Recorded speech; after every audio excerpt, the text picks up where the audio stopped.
బతుకుతున్నాం ఈ చిన్న గుడిసెలలో. కంటోలు బియ్యమే తింటూ ఉన్నాం, మన ఎల్లలేదోరయ్యా. కష్టాల్లో తోడున్న అందరికీ నా ఒళ్ళని కనిపిస్తలేనమ్మ కొందరికి కష్టాల్లో నేనున్నని. నా ఒళ్ళు నీ ఒళ్ళు ఏమున్నది, అన్ని కాగితాల బంధాలు అవి. కాగితాలే జీవితాలనుకొని అయినోళ్ళనే వదులుకుంటారయ్యా.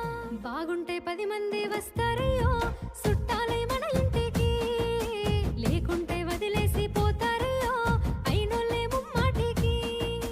చూస్తున్న చుట్టంత కళ్ళతోని జరిగేది నాటకమే. నా ఒళ్ళు మా ఒళ్ళు అనిపించేది చేత చెల్లేటి కాగి